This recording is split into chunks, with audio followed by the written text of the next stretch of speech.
Kasayan, kinakaraan naglagay tayo ng extra brake light sa sa Motorstar 125. Ito siya kasayan, no.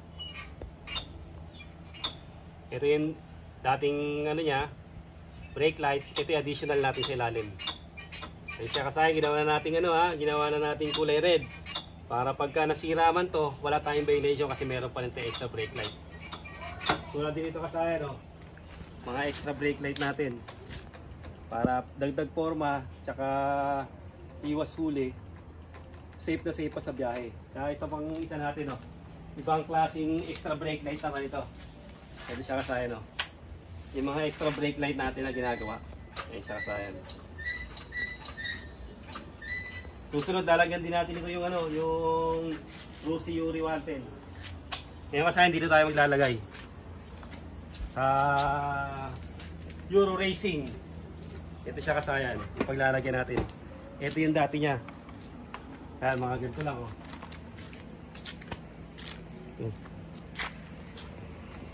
Ayan, halimbawa, ito yun, oh. Ito yung nating brake light pag nag-brake tayo. Ayan siya. O, ngayon kasayan, dadagdag tayo dito. Mas madali lang siyang lagyan. Basta hindi lang tatama sa pinaka niya. Sa pinakakaha niya. Kasi natin yung kakasaya para makita niyo.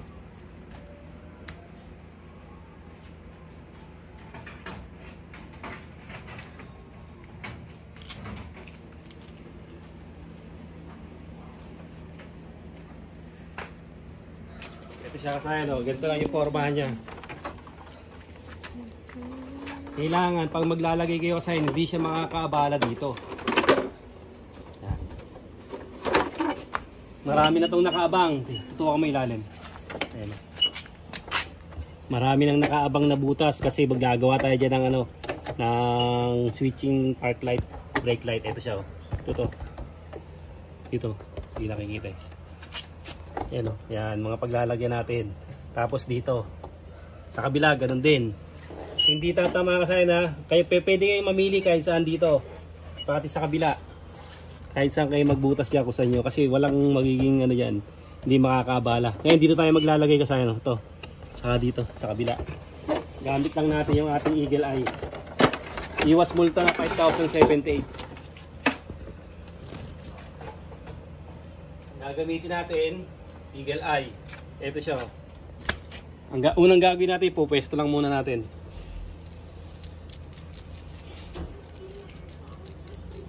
Madali lang to kasayan para iwas huli to. Kahit masira yung natin, yung dating stock na brake light natin. Ito siya, dito natin lalagay, Ito. Pagpasok natin, butasan lang natin 'yan. Konting lang yan, konting butas lang 'yan. Iinitan lang natin ng screwdriver 'yan, tapos lalak na natin dito. Tapos sa kabila yung lock niya. Para makita nila yung lock dito sa kabila. Yan. Yung lock natin kasi isesentro lang natin yung pinaka niya. Pinaka tornilyo. Madali lang to kasayan. Walang kahirap-hirap ilagay. Dagdag forma, dagdag safety. Iwas multa. Masira man yung original na brake light natin, meron pa tayong pang sunod na brake light. Kasi ibang nanguhuli, chinecheck pa yan eh. May pula na ilalagay natin para talagang kakulay ng brake. Pag naipwesto nyo na ito kasayan, tsaka natin siya tatalupan. Positive negative lang naman to. Para lang tayo nagkabit ng bolt fitter, cellphone holder with charger. Ayan, tapos dito tayo pupunta. Ito yung natin, kung saan yung madali kayong yung kung madali kayo magwa-wire. Pagsasamahin nyo lang yung dalawa.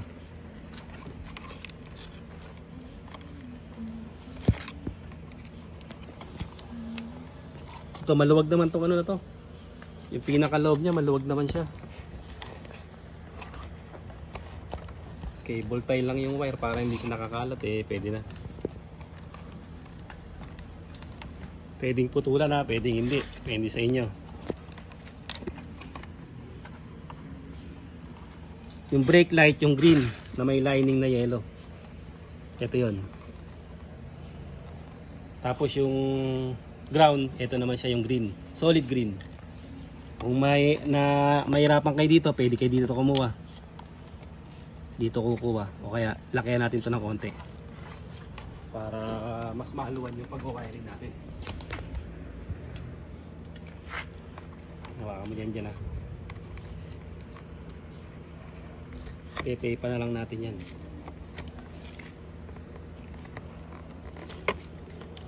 Nandito rin yung park light. Pag maglalagay kayo ng extra park light, dyan naman. Ito naman yung gamitin nyo para nakasama lang sa switch.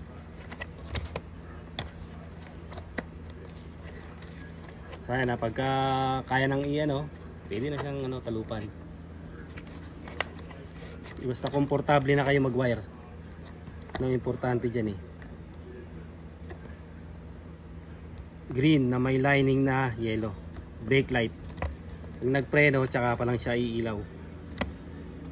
Tapos solid green.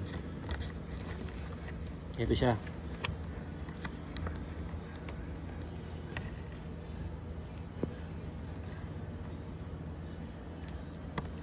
Pwede nyo pantalupan ng mas malaki para hindi pikado. Kung saan kayo maaaluan na paglagay, dun nyo siya ilagay. Medyo matigas na yung niya, yung wire nya. Nakatambak na lang kasi sa likod na iinitan. Yan. Solid green. Saka dito natin na lapit.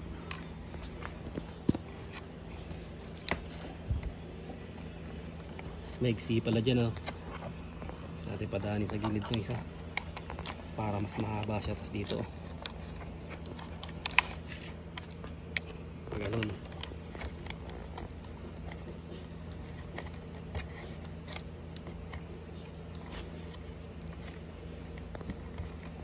Malaki naman yung paglalagyan natin ng wire. Pwede kayong gumamit ng lighter.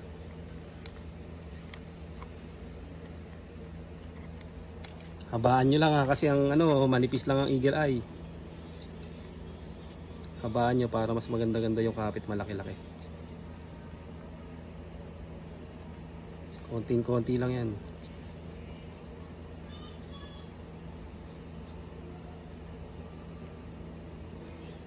Parang inaano lang yung yung stripper natin.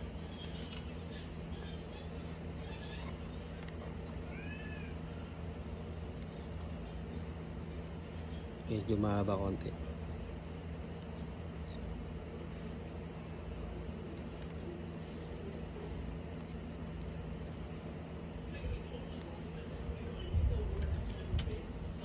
Sunod, maglalagay tayo ng speaker dito Gagawa tayo ng fake 1000cc.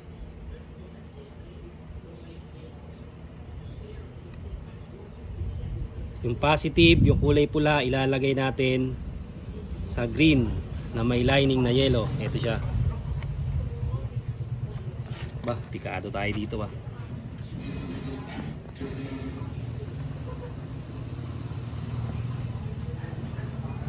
Habaan nyo yung kailangan nyo siyang habaan para mas maraming hibla yung nakakapit sa ating dahil napakanipis lang ng eagle eye pero matibay yan, hindi basta pinapasok ng tubig.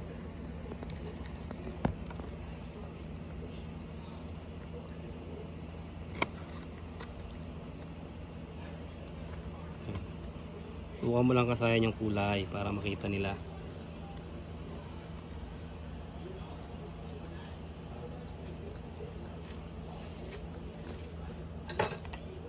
Okay, next natin yung tapan muna natin para hindi siya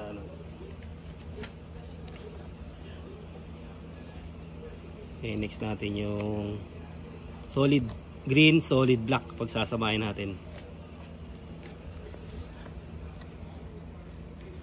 I-cable tie natin yung mga wire na yan para mas siya, mas safe.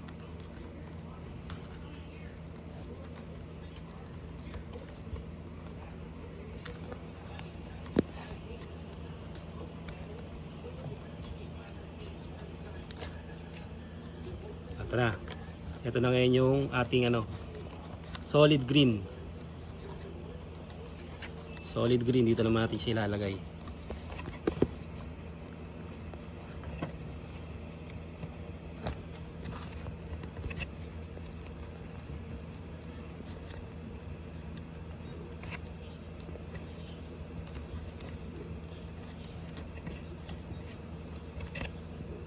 Kailangan medyo maraming nakakapit na hibla para kahit tumagal hindi kagad siya magpapawala-wala.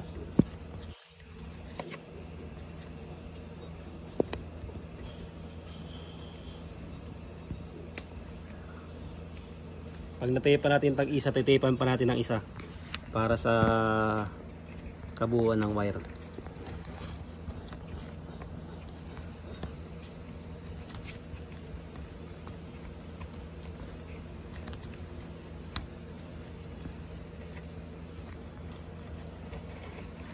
Saka na isama nyo yung ano, yung hindi na makikita yung red tsaka yung ano, yung black, yan ganyan.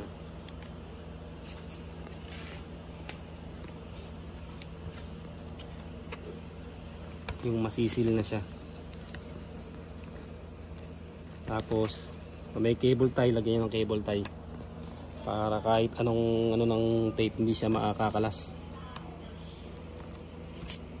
Wala na siyang kakalas-kalas kahit bumuka yung tape, naka-cable tie siya.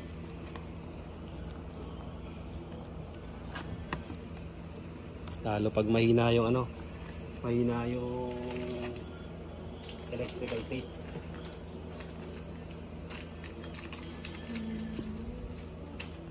Ito siya, ganito mga cable tie natin.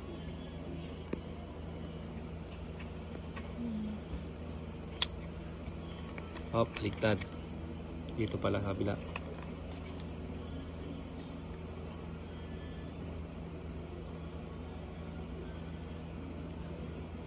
Tapos tumbok. Yan ang kabuka-buka yan. Testing na natin.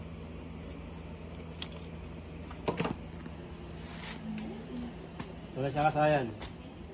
Ito na ating sa likuran. Ayan na siya. Ito yung dati niya. Ayan na. Iikot siya na mabilis pagka nag-brake. Ayan. Ayan sa ilalim. Okay na kasayang. Ganun lang yung paglalagay ng extra brake light sa ano, sa Euro Racing 110. Ayan siya. Safe na safe. Kitang kita na sa likod pag magpe-preno tayo kahit maaga pa yan. Kasi nakokobera siya dito sa ilalim. Hanggang dito na lang mga kasayan. Salamat sa panonood.